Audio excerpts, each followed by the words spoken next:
नमस्कार दोस्तों, मैं हूं आशुतोष और आप सुन रहे हैं हॉरर पॉडकास्ट आशुतोष के साथ। दोस्तों, अगर आप अभी तक हमारे चैनल को सब्सक्राइब नहीं किए हैं तो जरूर सब्सक्राइब कीजिए और कहानी अच्छी लगे तो लाइक और शेयर करना ना भूलें। अगर हमारे कहानियों का ज्यादा लुत्फ उठाना है तो हमारी दूसरी कहानियां जरूर देखें और सुनें। आप लोगों को बहुत आनंद मिलेगा। साथ ही साथ डिस्क्रिप्शन बॉक्स में हमारा व्हाट्सएप और इंस्टाग्राम का भी लिंक है। अगर आप में से कोई हमें अपनी कहानियां भेजना चाहता है तो उस लिंक पर क्लिक करके हमें अपनी कहानियां भेज सकता है।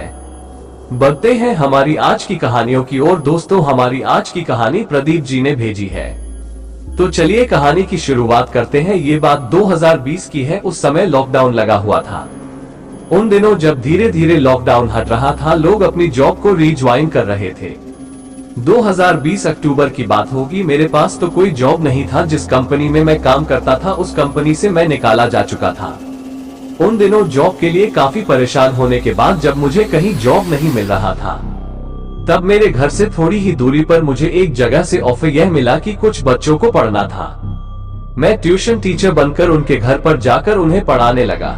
15-20 दिन तक तो ऐसा ही ठीक ठाक चलता रहा। उसके बाद उन लोगों को मैं काफी ज्यादा पसंद आने लगा कि मैं पढ़ाता बहुत अच्छा हूँ। तो देखते देखते धीरे धीरे एक दो करते करते 9 से 10 बच्चे वहां पर जमा हो चुके थे जो मेरे से ट्यूशन लेते थे।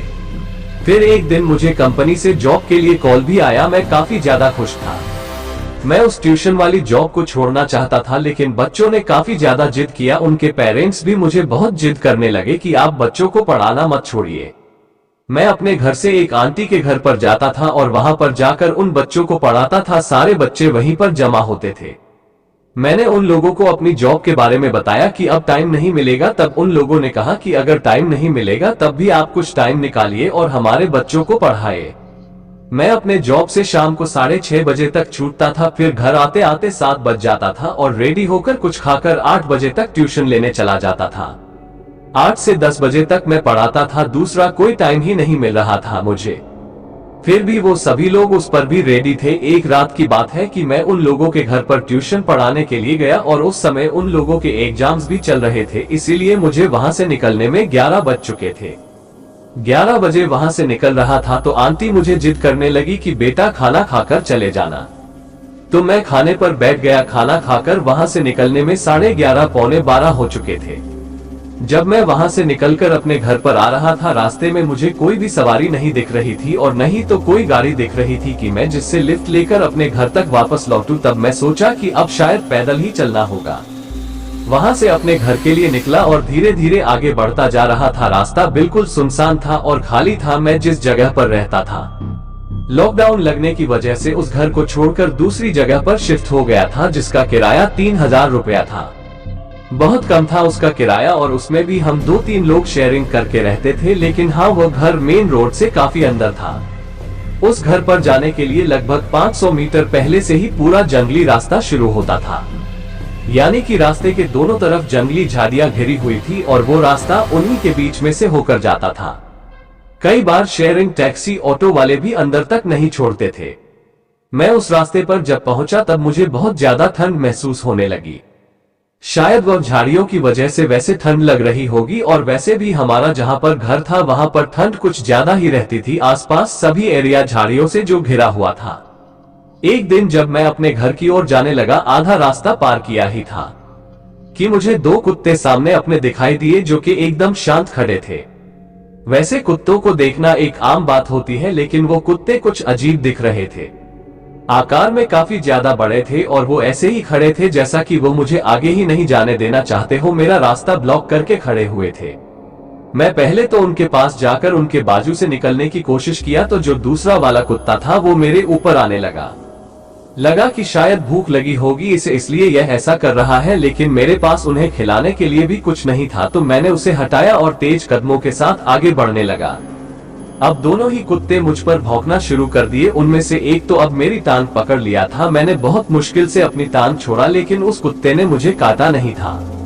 मैं परेशान होकर वही देख रहा था कि दोनों ऐसा अजीब सा बर्ताव क्यों कर रहे हैं मेरे साथ। कि तभी मैंने सामने एक आदमी को देखा। जो आदमी काफी ज्यादा लंबा चौड़ा था, लेकिन उस आदमी के शरीर पर उसका सर नहीं था। ये सब तो हम फिल्मों में और कहानियों में सुनते हैं, बिना सिर वाला भूत और न जाने क्या क्या। मैं मॉडर्न जमाने का लड़का था, इसलिए ये सब बातों पर तो कभी विश्वास किया ही नहीं, लेकिन जो मैं अपनी आंखों से देख रहा था उसे मैं कैसे झुठला सकता था। जिस जगह पर मुझे वो आदमी दिखाई दे रहा था उसी के कुछ पीछे लगभग 30-40 कदमों की दूरी पर एक छोटी सी चाय की टपरी हुआ करती थी। वो टपरी रात में 9-10 बजे तक बंद हो जाती थी और फिर वहां पर कुछ नहीं होता था। ना तो कोई दुकान थी और न ही लोगों की चहल पहल, बिल्कुल अजीब सा डरा देने वाला माहौल था। मैं उस आदमी को देखता ही रहा। वो आदमी मेरी ओर धीरे धीरे बढ़ने लगा। उसने सफेद रंग का शाइनिंग कपड़ा पहना हुआ था, जिसे मुस्लिम लोग पहनते हैं, उसे शायद जुबा कहते हैं। बहुत लंबा था वो और चमक रहा था, लेकिन उसका सर नहीं था। वो मेरी ओर आगे बढ़ने लगा और वो जो 2 कुत्ते थे अब वो उस आदमी पर देखकर जोर से भौंकने लगे। जैसा जैसा आगे बढ़ता गया मैं वैसा वैसा अपने कदमों को पीछे ले रहा था। मैं जानता था कि यह भूत ही है, एक आम आदमी तो ऐसा हो ही नहीं सकता, लेकिन मैं वहां पर चीखकर चिल्लाकर भी किससे मदद मांगता या किसको अपने पास बुलाता, पर वहां पर तो कोई था ही नहीं। उसके बाद वो आदमी मेरे एकदम नजदीक आया और आकर उसने दोनों हाथों से मुझे पकड़ लिया। उसने मेरा एक हाथ से गला पकड़ा था और दूसरे हाथ से मेरा दायां हाथ। वो मेरे दाएं हाथ को इस ताकत से पकड़ा हुआ था और मोड़ रहा था कि न चाहते हुए भी मुझे जोर से चीखना और चिल्लाना पड़ा। दर्द की वजह से ऐसा लग रहा था कि वो मेरा हाथ पकड़कर खींचकर निकाल ही देगा। मैंने जोर से चिल्लाया, लेकिन उस पर उसका कोई असर नहीं हुआ। वो दोनों कुत्ते भी जोरों से भौंक रहे थे। ये सब देखकर उनमें से एक कुत्ता जाकर उसके पैर पर काटने लगा, जिसके बाद उसने मेरा हाथ और गला तो छोड़ा, लेकिन उस कुत्ते को उसने जोर से उठाकर जमीन पर पटक दिया। उस कुत्ते को पटकने के बाद उसे चोट तो बहुत लगी होगी।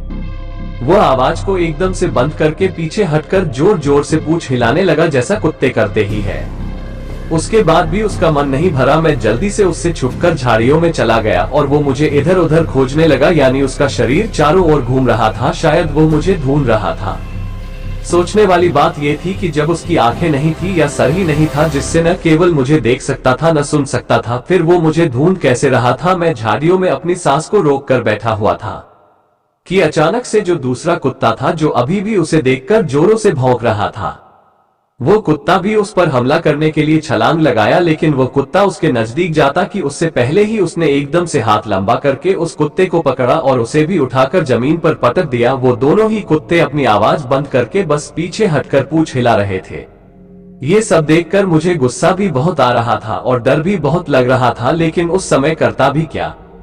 मैं जल्दी जल्दी वहां से उसी झाड़ियों में से आगे बढ़ने लगा कि अपने घर तक पहुंच जाऊं, लेकिन उन रास्तों से भी मेरे घर तक के लिए या फिर मेरी बिल्डिंग तक का रास्ता लंबा था, लेकिन वो काफी ज्यादा खराब था। मैं धीरे धीरे बैठकर वहीं से आगे बढ़ रहा था। लगभग 10 मिनट ही आगे बढ़ा हुआ था कि फिर से मैंने देखा वही कटा आदमी ठीक मेरे सामने आकर खड़ा हो गया। इस बार जब वो मेरे सामने आकर खड़ा हुआ तो मेरे तो पैरों तले जमीन खिसक गई। उसके बाद उसने मुझे जोर से धक्का मारा। मैं कहीं दूर पीछे जाकर गिरा और जैसी मैं गिरा तब मैंने चीखना शुरू किया दर्द की वजह से। जब मैं वहां नीचे से धीरे धीरे से जंगली झाड़ियों में से होकर अपने घर की ओर जा रहा था, तब व्हाट्सएप पर मैंने मेरे दोस्तों से बात हुई थी। लोग तब तक खोजने के लिए मुझे और 3-4 लोगों के साथ पहुंच चुके थे और मेरी चीख की आवाज सुनकर वो सब उसी जंगली झाड़ियों में आ गए थे। उन्होंने मुझे उस हाल में देखा तो घबरा गए। मैं वहां से उठा और खुद को झाड़ने लगा। फिर उन्होंने मुझसे पूछा क्या हुआ, क्या बात थी। मैं उन लोगों से कुछ कहता कि उससे पहले जो कटा आदमी मेरे सामने था वो कहीं गायब हो गया, अब वो दिखाई नहीं दे रहा था। मेरे दोस्तों ने मुझे वहां से उठाकर घर लेकर गए। फिर कहने लगे कि तूने क्या दारू पी रखी है, कुछ भी बात कर रहा है। मैं उन लोगों को कैसे विश्वास दिलाऊं कि जो मैंने देखा वो बिल्कुल सच था। उसके बाद मैं अगले दिन ऑफिस जब निकला तो सारा सामान लेकर निकला और मन बना लिया था कि मुझे दोबारा इस घर में नहीं आना है। दोस्तों, ना तो उससे पहले मेरे साथ ऐसी कोई भूतिया घटना घटी थी और ना ही उसके बाद मेरे साथ ऐसी कोई भूतिया घटना घटी। तो दोस्तों, ये थी प्रदीप की कहानी। बढ़ते हैं अगली कहानी की ओर। तो हमारी अगली कहानी सौम्या की है। चलिए कहानी शुरू करते हैं। मेरा नाम सौम्या है। आज मेरी उम्र 42 साल की है। ये घटना मैं बचपन में अपने दादाजी से सुना करती थी।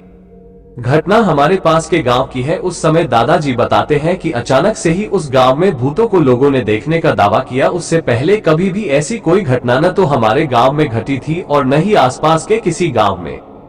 कहा जाता था कि वहां पर लोग कुछ आत्माओं को देखते हैं और वो आत्मा उन्हें नुकसान पहुंचाने की कोशिश भी करती है। कई बच जाते हैं और कई उन आत्माओं की चपेट में आ जाते हैं और वो बहुत ज्यादा हमें परेशान करती है, चोट पहुंचाती है। किसी को भी यह बात समझ में नहीं आ रही थी कि बात क्या है। लोग परेशान थे, इसलिए समाधान खोजने के लिए कुछ लोग तो उस गांव से छोड़कर अपना घर दूसरे गांव में ही बसा लिए थे। उस गांव में आत्माओं का डर कुछ ज्यादा हो गया था। दादाजी बताते थे उसी गांव में उनके कुछ दोस्त रहा करते थे। एक रात जब उनके दो दोस्त मिलकर खेत में पानी डालने के लिए गए, तब सुबह में वहां पर उनकी लाश मिली। वह लाश बुरी तरह से कटी फटी हुई थी। ऐसा लग रहा था कि बहुत सारे जंगली जानवर उन्हें अपने नाखूनों से उन पर हमला किया है और जो अंदर के इंटरनल ऑर्गन्स होते हैं बाहर निकले हुए थे। उन दोनों लाशों का चेहरा भी बहुत बुरी तरह से पिचक चुका था। बहुत अजीब सा उन लाशों को देखकर डर लग रहा था। जिन लोगों ने उन्हें देखा उनमें से कुछ तो उल्टी करने लगे और एक तो बेहोश होकर गिर गया। इतनी बुरी लाश कोई कैसे देख सकता है। गांव में हर जगह इसी बात को लेकर बहुत हड़कंप मच चुकी थी। एक आदमी उस गांव में रहता था जिसका कहना यह था कि हमारे ही गांव के पास कुछ तो दुर्घटना घटी है और जो उस दुर्घटना में लोग मारे गए हैं उन्हीं की आत्माएं हैं जो गांव के लोगों को परेशान कर रही है। लेकिन गांव में आसपास तो ऐसी कोई दुर्घटना घटी नहीं थी। कई सारे लोग इसकी छानबीन में लगे, तब जाकर पता चला कि उसी गांव के कुछ लोग थे जो शिकार के लिए निकले हुए थे और जंगल में जाते समय उनकी गाड़ी का एक्सीडेंट हो गया जिसमें 5 लोग मारे गए। उनकी लाश का भी कोई अता पता नहीं चला। लोगों ने मिसिंग कंप्लेंट लिखाई हुई थी कि वह गायब हो गए। उन लोगों का ये कहना था कि हो ना हो वही 5 आत्माएं हैं लोगों को परेशान कर रही हैं। गांव के सभी लोगों ने मिलकर कहा कि इसका कोई ना कोई तो समाधान हमें खोजना ही होगा, वरना यह आत्माएं तो हमें कच्चा चबा कर खा जाएगी। तभी ही एक आदमी जो कि उसी गांव का रहने वाला था, उसने कहा कि मैं एक तांत्रिक को जानता हूं, शायद वो इसमें हमारी कुछ मदद कर सके। आदमी जाकर उस तांत्रिक को लगभग 8 से 10 दिन में खोज कर ले आया। फिर उस तांत्रिक ने कहा कि हमें इन आत्माओं से छुटकारा पाने के लिए पहले तो उनकी लाश को खोजना होगा। लोगों का ऐसा अनुमान था कि वही 5 आत्माएं हैं जो शिकार करते टाइम जंगल में गए थे और मारे गए। तभी उस तांत्रिक ने कहा कि अगर यह बात सच है तो हमें जंगल में जाकर उन 5 की डेड बॉडी को खोजना होगा। लोग जंगल में जाने के लिए बहुत ज्यादा डर रहे थे। तांत्रिक ने एक तरीका ये भी बताया कि हम रात के समय उस जंगल में जाएंगे, दिन में जाना ठीक नहीं होगा। पता नहीं शायद कुछ क्रिया होगी जिस वजह से उसने दिन में जाने के लिए मना किया। उसने गांव में से कुछ लोगों को इकट्ठा किया और फिर उनसे कहा कि रात में 8 या 9 बजे के आसपास तुम लोग जंगल के लिए निकल जाना। जंगल काफी बड़ा था, उसमें घुसकर उनकी लाशों को खोजना आसान काम नहीं था। कई सारे लोग मिलकर आग की मशाल लेकर उस जंगल के लिए निकल पड़े। जब जंगल से अगले दिन लोग लौटे तब पता चला कि उनमें से भी 2 कम है। गांव में अब उन आत्माओं की दहशत काफी ज्यादा बढ़ चुकी थी। तांत्रिक ने जब कहा कि बाकी 2 कहाँ है, तो जो लोग गए हुए थे वो लोग रोने लगे। कहने लगे कि रात में हम लोग जंगल में घूमते घूमते एक घने से इलाके में घुस गए थे। वहां पर बहुत सारे पेड़ थे और ज्यादा अंधेरा भी था, इस वजह से एक दूसरे को देख पाना भी मुश्किल हो रहा था। तभी एक जोर की हवा चली और जितनी भी आग की मशाल थी वो सब बुझ गई। फिर 2 लोगों की चीखने चिल्लाने की आवाज सुनाई देने लगी और वो आवाजें ऐसी थी जैसा कि हमसे दूर जा रही थी, जिससे साफ ये समझ में आ रहा था कि कोई उन्हें घसीटता हुआ हमसे दूर खींचकर ले जा रहा है। और फिर उन लोगों की आवाज आना एकदम से बंद हो गया। हम में से एक आदमी कहने लगा कि एक की आवाज ऐसी धीरे धीरे करके बंद हुई, लेकिन जो दूसरे की आवाज थी उसने एक जोर की चीख लगाया था, जिससे हम लोगों को ये समझ में आ रहा था कि किसी बहुत बड़ी चीज से उसे मारकर एक ही बार में खत्म कर दिया गया हो। ये बात जब गांव में लोगों को पता चली तो लोग और ज्यादा डरने लगे। अब गांव का माहौल कुछ ऐसा हो गया था कि लोग सूरज डूबने के बाद निकलने से भी डरते थे। उस तांत्रिक ने कहा कि ठीक है, मैं जानता हूं कि अब क्या करना चाहिए। उसने अपने ही कुछ जान पहचान के लोगों को, जो कि उन्हीं की तरह शायद छोटे तांत्रिक होंगे, उन लोगों को बुलाया। वो करीब 4 से 5 लोग थे। वो सभी लोग वहां पर आकर इकट्ठा हुए। तांत्रिक जी ने कहा कि अब मैं खुद उस जंगल में जाकर उन आत्माओं को खोज लूंगा या फिर उनकी लाशों को खोज लूंगा। जंगल में जाने के लिए तांत्रिक जी के साथ गांव के और भी 10 से 12 लोग जुड़ चुके थे। जंगल जहां पर शुरू होता था वहां पर तांत्रिक जी ने नींबू पर पड़कर कुछ फूंका और उसे जमीन पर फेंक दिया। गांव के लोग बताते हैं कि हमने अपनी आंखों से देखा, वो नींबू अपने आप चलता ही जा रहा था, जैसा कि बार बार कोई उसे पीछे से धक्का दे रहा हो। जिस जगह नींबू जा रहा था हम सभी लोग उसी के पीछे पीछे जा रहे थे। काफी दूर आगे जाने के बाद एक पेड़ के नीचे जाकर वह नींबू रुक गया और अपने आप वह बीच में से कट गया और नींबू में से उसके रस की बजाय काला पानी निकलने लगा। तांत्रिक जी ने कहा कि हो न हो उन पांचों की लाश यहीं कहीं आसपास है, खोजो उन्हें। जब उन लोगों ने खोजना शुरू किया तो उनमें से एक आदमी की लाश वहां पर मिली और जब उसकी लाश को देखा गया तब लोगों से बर्दाश्त नहीं हुआ, क्योंकि उसकी लाश में कीड़े पड़ चुके थे और वो लाश पूरी तरह से सड़ गल गई थी। तांत्रिक जी ने उसकी लाश को लिया और एक कोने में लाकर रख दिया, फिर कहने लगे कि बाकी की लाशों को खोजो। ऐसे ही एक एक करके पूरी 5 के 5 लाश वहां पर मिल गई। फिर उन्होंने कुछ क्रियाएं की और उसके बाद उन पांचों की लाश को आग में जला दिया। वो कहने लगे कि अब ये पांचों की आत्माएं तुम लोगों को परेशान नहीं करेगी। लोग इससे काफी ज्यादा खुश थे कि अचानक से जंगल में एक आवाज गूंज उठी। वह आवाज बचाओ बचाओ कह रही थी। लोगों ने कहा कि हो सकता है यह वही 2 लोग हैं जो जंगल में लाशों को खोजने के लिए आए थे लेकिन गुम गए थे, यानी कि जिंदा है।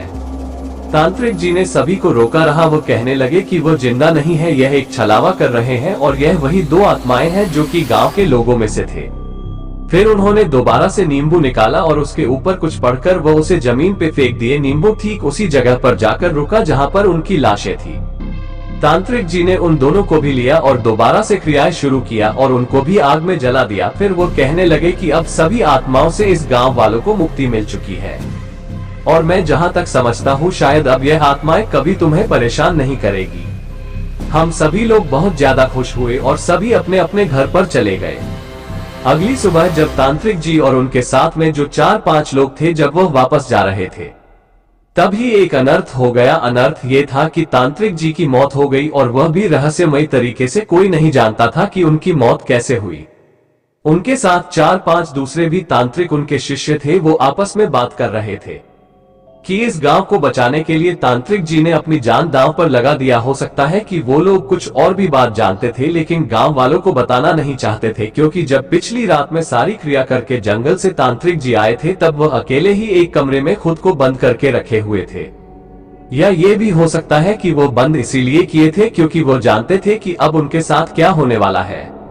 दोस्तों, आज भी ऐसे लोग बहुत थोड़े से ही हैं लेकिन इस दुनिया में मौजूद है। मुझे मालूम है आप सब इस पे क्यों विश्वास करेंगे, ये जिसके संग होता है वही जान सकता है।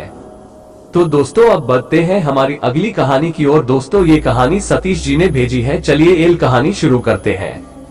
मेरा नाम सतीश है, मैं महाराष्ट्र के कोल्हापुर जिले में रहता हूँ। कहानी कुछ ऐसी है कि मैं और मेरे दोस्त मेरे रिश्तेदार के घर फंक्शन के लिए जाने वाले थे। हमारे साथ मेरे मामा जी और उनका बेटा भी था। हमें 7 बजे बुलाया गया था। हम गए और उनका फंक्शन ज्वाइन किया। खाना खाकर आते समय हमें देर हो गई थी। जब हम वहां से निकले तब कुछ 10:30-11 बज रहे थे और हम जिस रोड से घर वापस आने वाले थे उस रोड से जाते वक्त एक शमशान भूमि पड़ती थी। उसके बारे में मैंने बहुत डरावनी किस्से सुने हुए थे कि वहां पर एक औरत की आत्मा है और वो रात को ही दिखती है और लोगों को जान से मार डालती है। और यह भी सुना था कि उस औरत का उस शमशान भूमि के पास 7 साल पहले खून हुआ था। जिन्होंने उसका खून किया था वो लोग तो कब के मर चुके थे, लेकिन उसकी आत्मा अभी तक शांत नहीं हुई थी। हम उसी रोड से आने लगे। मैं बहुत घबराया हुआ था क्योंकि वहां पर कोई भी घर नहीं था, सिर्फ झाड़ियां और वो शमशान भूमि थी। तो मैंने मेरे पास जो हेडफोन था अपने कान में हेडफोन लगा लिया और एक दूसरा जो फोन था मामा जी के लड़के के कान में दूसरा डाल दिया और गाना सुनते हुए तेजी से जा रहे थे। और हम मेरे मामा जी से बहुत आगे आ गए थे। उसी शमशान भूमि के पास फिर हमें एक औरत दिखी सफेद साड़ी में। उस रास्ते में एक छोटा पोल भी आता था। पोस्ट पोल के कथरी पर बैठी हुई थी। तब मुझे डर लगने लगा था कि ये वही और तो नहीं। फिर मैंने सोचा कि कोई होगी, पति से झगड़ा करके शायद यहाँ पर आकर बैठ गई होगी। फिर दोबारा याद आया कि यहाँ पर तो कोई घर है ही नहीं, तो यह औरत आई कहाँ से। फिर हम उसके आगे चले गए और वो और पीछे चले गए। फिर शमशान भूमि आ गई। मैं बहुत डर गया था। फिर मैंने बाइक और तेज चलाई। हम शमशान भूमि से थोड़ा आगे चले गए थे तो दिल को थोड़ा सुकून मिला। फिर मैं सोचने लगा कि वो औरत कौन थी।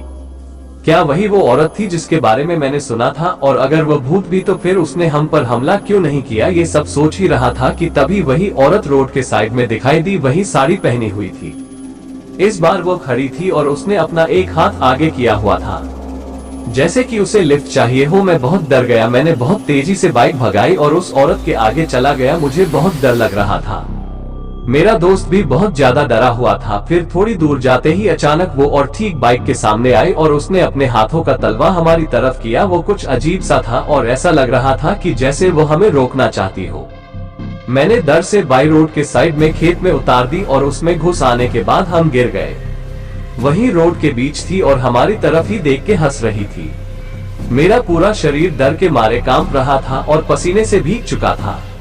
वो औरत हमारे ओर ही आ रही थी, लेकिन मेरी हालत तो तब खराब हुई जब मैंने देखा कि उसके पैर जमीन पर नहीं थे, जमीन से थोड़ी ऊपर थे। वह हवा में चलती हुई हमारी ओर आ रही थी। मेरा दोस्त डर के मारे बेहोश हो चुका था। मुझे क्या करूं ये कुछ समझ नहीं आ रहा था। मेरे नजदीक वो जैसा जैसा आगे आ रही थी वैसा वैसा उसका चेहरा काफी डरावना दिखाई दे रहा था। उसके चेहरे पर कई सारे निशान थे, जैसे कि उसके चेहरे पर किसी ने चाकू से वार किया हो और उसकी साड़ी पर भी खून के धब्बे थे। मैंने आंख बंद की और जैसे हनुमान चालीसा गाने लगा। मुझे जितना आता था मैंने उतना ही गाया और धीरे से आंख खोली और फिर जब इधर उधर देखा तो वह औरत कहीं पर भी दिखाई नहीं दे रही थी। मैं ऊपर उठा और उस बेहोश दोस्त को उठाने की कोशिश करने लगा, लेकिन वो उठ ही नहीं रहा था। इतने में मेरे मामा और उनका बेटा वहां पर आ गए। वह हमारी हालत देखकर डर गए और पूछने लगे कि क्या हुआ। मैंने उनको सारी बातें बता दी। बच्चों घबराओ मत, चलो घर चलते हैं। फिर हमने मेरे दोस्त को होश में लाया और घर चले गए। पापा को सब कुछ बता दिया। पापा मुझे डांटने लगे, मामा से आगे क्यों गया था। तो फिर हम सो गए। उस दिन के बाद मुझे 2-3 दिन तक बुखार था। मैंने उस औरत का चेहरा जो देख लिया था और वो चेहरा मैं कभी नहीं भूल सकता था। मेरे दोस्तों कुछ नहीं हुआ, थोड़ी चोट आई थी गिरने की वजह से कि उसने उस औरत को नहीं देखा था। वो बेहोश हो गया था। हम फिर उस घटना के बाद उस रोड पर रात को कभी नहीं गए। लेकिन मुझे इस घटना के बाद एक बात समझ आई कि हनुमान चालीसा कुल रिएक्ट करती है, यानी तुरंत के तुरंत कोई भी संकट या भूत आ जाए तो उसके लिए वो एकदम सही है। जब तुम हनुमान चालीसा को गाओगे तो कोई भूत प्रेत तुम्हें छू भी नहीं सकता। कोई साथ हो ना हो, भगवान हमारे साथ जरूर होते हैं। तो दोस्तों ये थी विजय जी की घटना। अब बढ़ते हैं हमारी अगली कहानी की ओर। तो हमारी अगली कहानी नंदिता की है। चलिए इनकी कहानी शुरू करते हैं। मेरा नाम नंदिता है, मैं नॉर्थ इंडिया की रहने वाली हूँ। ये घटना भी कुछ साल पहले ही घटी थी। उस समय मेरा रोज का शेड्यूल ये होता था कि मॉर्निंग में उठकर अपना घर का सारा काम खत्म करके थोड़ी देर सो जाती। घर में कोई नहीं होता था। मेरे घर वाले अपने अपने काम के लिए बाहर चले जाते थे। बस मैं अकेली ही रहती। शाम में जब सब आते तब हम खाना खाते और फिर मैं कई बार शाम में टहलने चली जाती थी। कॉलोनी में मेरा घर सबसे लास्ट में था। कई बार वॉक पर जाती तो कई बार सब्जी लेने चली जाती। ऐसे ही रोज का मेरा दिनचर्या था। एक दिन शाम के 7 या 8 बजे के आसपास जब मेरे घर वालों के साथ बैठकर खाना खाया और हम टीवी देखने में बिजी हो गए, तभी रात में 10:30 बजे मुझे याद आया कि कल के लिए मैंने सब्जी लिए ही नहीं है। तो मैं जल्दी से बाहर निकली और सब्जी वाले के पास चली गई। वहां से सब्जी लेकर जब मैं लौट रही थी तब रास्ते में आते आते एक आदमी मेरा पीछा करने लगा। ऐसा लग रहा था कि शायद वो मुझसे कुछ चाहता है। मैं थोड़ी दूर आकर रुकी और उसे कहने लगी, क्या आपको कुछ चाहिए? लेकिन उसने कोई जवाब नहीं दिया। मैं जल्दी से घर पर आई। घर आने के बाद मैंने यह बात अपने घर वालों को बताई। जब घर वालों ने मेरी बात सुनी तो उन लोगों ने कहा, कोई भी ऐसा आदमी होगा, घबराने की कोई बात नहीं। मैंने उस पर ध्यान नहीं दिया और उसके बाद रात में हम सब सोने चले गए। रात के करीब 12 बजे के आसपास मैं अपने कमरे में सोई हुई थी। मैं अपने कमरे में अपना सिर दीवार को लगाकर सोती थी। उस दीवार में से कुछ आवाजें आने लगी। वो आवाज ही ऐसी थी जैसा कि कोई मदद मांग रहा हो। मैं उठकर अपने आसपास देखी तो कोई दिखाई नहीं दिया। मुझे ऐसा लगा कि शायद यह मेरा वहम है। लेकिन दोबारा जब मैंने उस दीवार पर कान लगाई तो मैंने महसूस किया कि आवाज तो सच में दीवार में से आ रही है। जो उस दीवार पर खिड़की थी उसमें से कॉलोनी के बाहर अगर देखा जाए तो कुछ नहीं दिखता था, क्योंकि हमारा घर कॉलोनी का लास्ट घर था। मैंने उस खिड़की में जाकर देखा तो पाया कि अभी भी वही आदमी खड़ा था जो मुझे रात में सब्जी लेते टाइम पर दिखा था। मैंने उससे कहा, खिड़की से ही क्या काम है, आपको भूख लगी है क्या? उस दिन हमने घर में पनीर की सब्जी बनाई थी।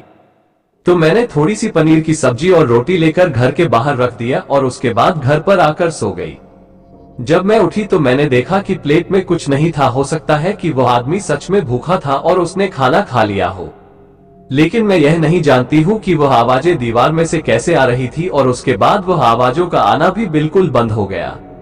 एक बात मैं आप लोगों को और यह बता देना चाहती हूँ कि जब वह आवाजें आ रही थी या जब मैंने उस आदमी को देखा था, तो मैंने अपने घर वालों से भी कहा था, लेकिन तभी उन लोगों को न वो आदमी दिखाई दिया और न ही वैसी कुछ आवाजें दीवार में से उन लोगों को सुनाई थी। मैं नहीं जानती कि वह क्या था, लेकिन आज भी मैं उस घटना को भूल नहीं पाए और जब भी घर में पनीर की सब्जी बनती है तब तो वह आदमी मुझे बार बार याद आता है। तो दोस्तों, ये थी नंदिता की एक छोटी सी आप बीती। बढ़ते हैं अगली कहानी की ओर। दोस्तों, हमारी अगली कहानी रोहित जी की है। चलिए इनकी कहानी शुरू करते हैं। सुनने वाले या पढ़ने वाले इस कहानी को भले ही एक मनगढ़ंत कहानी मान ले, लेकिन वो कहते हैं ना, जिस पर बीतती है वही उस दर्द को समझ सकता है। ऐसा ही कुछ मुझ पर भी बीता, जिसे मैं आज सभी के सामने लाना चाहता हूँ। बात आज से लगभग 3 साल पहले की है, जब मैं अपने करीबी दोस्त की शादी में शामिल होने उसके गांव गया था। हम दोनों इंदौर के कंपनी में साथ में काम करते थे, लेकिन उसका परिवार राजस्थान के एक छोटे से गांव से संबंध रखता था। उसका विवाह भी वहीं पर होने वाला था। सभी आयोजन वहीं गांव में ही होने वाले थे, इसीलिए उसकी शादी से 3 दिन पहले ही मैं वहां जाने के लिए निकल पड़ा। जयपुर एयरपोर्ट पर उतरने के बाद मैंने उसके गांव पहुंचने के लिए टैक्सी की। मेरे दोस्त साहिल का गांव जयपुर से काफी दूर था। ड्राइवर ने मुझसे पहले ही कह दिया कि बहुत समय लग जाएगा, हमें वहां पर पहुंचने के लिए सफर लंबा था, इसीलिए टैक्सी ड्राइवर से बातें भी शुरू हो गई। बातें करते करते उसने गांव देहातों में फैले भूत प्रेत के किस्से का जिक्र छेड़ दिया। ड्राइवर का कहना था कि जिस गांव में मैं जा रहा हूं वहां तो डायन का आना बहुत आम बात थी। उसने मुझे एक नहीं न जाने कितने सारे किस्से ऐसे सुना दिए जो कि उसी गांव से जुड़े हुए थे। उसका कहना है ऐसा भी था कि आए दिन वहां के लोगों के लिए डायन का देखना, यह महसूस करना अब एक आम बात सी हो गई है। अब आप तो जानते ही हैं कि इंदौर जैसे महानगर में रहने वाला एक युवा कहां इन सब आत्मा और डायनों की बातों पर विश्वास करने वाला था। मेरे जैसे अधिकांश लोगों के लिए ये सब मनोरंजन का एक जरिया हो सकता है, लेकिन इससे ज्यादा कुछ नहीं। शायद वह आखिरी बार था जब मैंने इस सब काली शक्तियों को बस एक मजाक के रूप में लिया था, क्योंकि उसके बाद तो जैसे मैं इन पर न सिर्फ विश्वास करने लगा बल्कि हर समय इनकी उपस्थिति का एहसास भी करने लगा था। ड्राइवर का कहना था कि सुबह होने तक हम अपनी मंजिल पर पहुंच जाएंगे। रात के कुछ 10 बजे के आसपास हम एक ढाबे पर खाना खाने के लिए रुक गए थे। खाना खाने के बाद हम लोग आगे के लिए निकल पड़े, लेकिन सफर की थकान इतनी ज्यादा थी कि मेरी आंख लग गई। अचानक हमारी गाड़ी खराब हो गई, और वह भी ऐसी जगह जहां से कुछ भी मदद मिलना लगभग नामुमकिन था। मुझे समझ नहीं आ रहा था कि ये क्या हो गया और अब इस सिचुएशन में क्या किया जाए। सुबह होने का इंतजार भी नहीं कर सकते थे। आसपास कोई ठीक जगह भी नहीं थी। ड्राइवर का कहना था कि 2-3 किलोमीटर पर एक ढाबा है, अब वहां पहुंच जाओ, मैं गाड़ी ठीक करवा कर आ जाऊंगा। मैंने उसकी बात मान ली और पैदल चलने लगा। बहुत चलना था, इसलिए कानों में ईयरफोन लगा लिया और चलते चलते टाइम भी पास हो जाएगा। कुछ दूर चलते ही मुझे ऐसा लगा जैसे मेरे साथ साथ कोई और भी चल रहा है। बड़ी तेज महक सी आई और बहुत देर तक अपने साथ किसी और के होने का मुझे एहसास होने लगा। पहले तो मुझे ऐसा लगा कि ये मेरा वहम है, लेकिन धीरे धीरे वो वहम हकीकत में बदल गया, या यूं कहिए कि भयानक हकीकत की शक्ल लेने लगा। और पहले तो मुझे सिर्फ एहसास ही हो रहा था कि कोई मेरे साथ साथ चल रहा है, लेकिन धीरे धीरे वो एक शारीरिक आकृति मुझसे कदम से कदम मिलाकर चल रही थी। पहले तो मेरी हिम्मत ही नहीं हुई कि मैं उसकी ओर अपनी गर्दन घुमाकर देखूं, इसीलिए मैंने जमीन पर उसकी परछाई देखने की कोशिश की, परंतु अंधेरा होने की वजह से कुछ बराबर दिखाई नहीं दिया। दरअसल वो एक खूबसूरत लड़की थी और बहुत ही ज्यादा सुंदर थी। उसने मुझसे पूछा, इतनी रात को अकेले में आप कहां जा रहे हो? मैंने उसे अपनी कहानी बता दी कि कैसे गाड़ी खराब हुई और मैं पैदल चलने के लिए मजबूर हुआ। मैंने भी उसे यही सवाल किया कि वो इतनी रात को अकेले यहाँ क्या कर रही है। उसने मुझे बोला कि वो अक्सर इस रास्ते पर आती जाती है। इससे पहले मैं उससे कुछ और पूछता, उसने मुझसे बोला कि आपके दोस्त की शादी तो कल है ना, आप कैसे पहुंच पाएंगे कल तक? उसका ये सवाल सुनकर मैं हैरान रह गया कि उसे कैसे पता। मैंने उससे पूछा, आपको मेरे दोस्त की शादी के बारे में कैसे पता? तो उसने मुझे बताया कि ऐसे ही। मैं चुप हो गया। उसने अपना नाम कविता बताया था। फिर वो कोई अजीब सा गाना गुनगुनाने लगी और मैं चुपचाप उसके साथ चलता रहा। आगे बढ़ा तो सामने एक बड़ा और घना पेड़ दिखाई दिया। मैं उसकी तस्वीर उतारने लगा तो उस लड़की ने उसकी तस्वीर खींचने के लिए मुझे मना कर दिया और इसीलिए मैं चुप भी हो गया। लेकिन मेरे मन में सवाल था ही। मैंने अगले ही पल उससे पूछा कि आपने तस्वीर उतारने से क्यों मना किया? उसने बोला, रात के समय तस्वीर नहीं उतारते पेड़ों की। मैंने अपना कैमरा अंदर रख दिया। फिर मेरी नजर अचानक पेड़ से थोड़ी दूरी पर पड़ी, जहां पर 3 औरतें खड़ी थी। तीनों औरतें धीरे धीरे मेरे पास आने लगी। जैसे जैसे वह पास आती गई उनका चेहरा नजर आने लगा जो बहुत डरावना था, तो मुझे अपने पास बुलाने लगी, लेकिन कविता ने उनका इशारा देख लिया और मुझे तेज तेज चलने के लिए बोला। मैं चलने क्या भागने लगा था। थोड़ी दूर आते ही वो औरतें गायब हो गई और मैंने कविता से पूछा कि वह औरतें कौन थी। उसने बताया कि वह इस गांव में पिछले कई सौ सालों से घूम रही है। गांव के लोग उन्हें बुरी आत्माएं कहते हैं। आपको उनसे बचाने के लिए ही मैं आपके साथ साथ आई हूँ। मैंने पूछा तुम कैसे बचा सकती हो। उसने फिर कोई जवाब नहीं दिया। हम बहुत दूर निकल आए थे। फिर कविता ने कहा कि ढाबा आने वाला है और रास्ता भी सुरक्षित है, अब मुझे चलना चाहिए। मैंने कहा तुम आगे तक नहीं आने वाली हो क्या। उसने कहा मेरी मंजिल तो यही है। जाते जाते उसने मुझे बस एक बात बोली कि हर आत्मा बुरी नहीं होती है और हर आत्मा को कभी भी बुरा मत समझना। मुझे उसकी बात समझने के बाद बिल्कुल देर नहीं लगी कि वो भी एक आत्मा थी। मैं समझ गया कि वो एक बहुत अच्छी आत्मा थी जो मुझे बुरी शक्तियों से बचाने के लिए मेरे साथ साथ आई थी। दोस्तों, ये थी रोहित जी की कहानी। अगर आप लोगों को इनसे कुछ भी बात करना है या पूछना है तो इनका इंस्टाग्राम का लिंक मैं आप लोगों को डिस्क्रिप्शन बॉक्स में दे दूंगा। अगर आपको इस कहानी को लेकर कोई भी सवाल करना है तो आप लोग इनसे पूछ सकते हो। और हाँ, हमारे वीडियो को लाइक, चैनल को सब्सक्राइब और शेयर जरूर करें। तब तक के लिए धन्यवाद। मिलते हैं